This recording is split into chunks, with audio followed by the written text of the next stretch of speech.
Shayxontohur Rublyovkasi.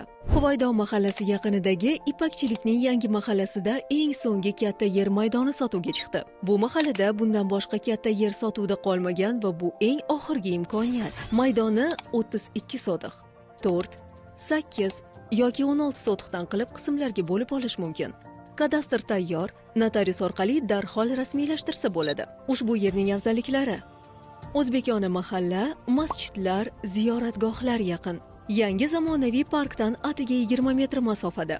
Yaqin atrofda maktab, klinika, korzinka supermarketi va boshqa infratuzilmalar bor. Qulay transport chorrahasi. Bir sotiqning narxi 1 milliard so'm. To'lov milliy valyuta ko'rinishida amalga oshiriladi. Batafsil ma'lumot va xarid shartlari uchun quyidagi raqamlarga murojaat qiling.